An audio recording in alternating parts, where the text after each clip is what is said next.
Yesu Kristo Omunazareti tumwagale naye agenda twagala, tumwesige agenda tukolera. Obooluganda mpuliriza era ndaba Mukama kasita omwesiga, kasita weesiga Mukama waffe Yesu Kristo, bannanga agenda kukolera. Nga weesiga ye yekka, nga tolinayo kintu kirala kyonna mabbali kye weesiga, naye nga weesiga Mukama waffe agenda kukolera, nawe mwennyini ogenda kwewuunya. Amiina abooluganda, mbaaniriza nateera ku YouTube eno bannanga abeewaayo ne muwuliriza ekigambo kyenteekayo, mukola kyamaanyi, mwebale nnyo, mwebalire ddala. Mukama abampeera omukisa, abapya abatwegasseeko mbaaniriza nnyo, mwebale nnyo kusubscribinga, ate n'abakadde mwenna bannange mbagala nnyo abawaayo obudde bwammwe ne mukoma buli kaseera ne muwuliriza ekigambo kya Mukama. Mukama abampeera omukisa ate era abanjagalire. Amiina abooluganda, mbagala nnyo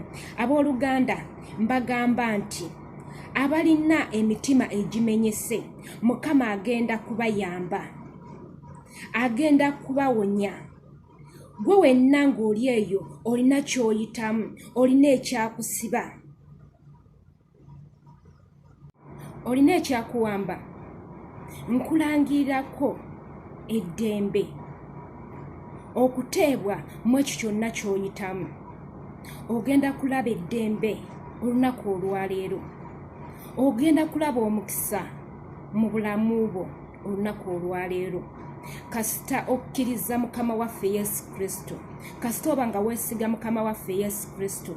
Owooluganda gwa ndaba era mpuliriza, Mukama agenda kukolera, naye mwesige. Kasita oba nga omwesiga nga tolinayo kintu mabbali kyonna kye weesiga, naye nga weesiga Mukama ng'era okimanyi nti yalina okuyamba, Mukama agenda kukolera, Mukama agenda kulaga okubeerawo kwe kasita oba nga omwesiga.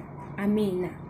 Katugendeko mu Isaaya, tugenda soma chapter 61 olunyiriri olusooka. Katowe watugamba nti omwoyo gwa Mukama Katonda guli kunze, kubanga Mukama anfuseeko amafuta okubuulira abawombeefu ebigambo ebirungi. Antumye okusiba abalina emitima egimenyese, okulangirira eddembe eri abawambe n'abasibe, okuggulibwawo ekkomera. Haleluya.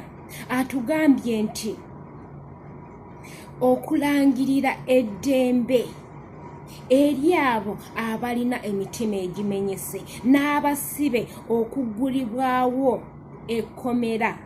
Amiina owooluganda, kitegeeza ki? Mukama Katonda agenda tukolera, agenda kukolera owooluganda mpuliriza, kubanga akulangiriddeko eddembe n'ebyo byonna bibadde bikusibye, akugguliddewo ekkomera. Eryo ekkomera libaali bakusibamu, eryo ekkomera libadde likusibye oba mu kuyomba, oba kunywa mwenge, oba bwenzi, oba kukola ki, busungu. Mukama aguddewo ekkomera, akugguliddewo owooluganda.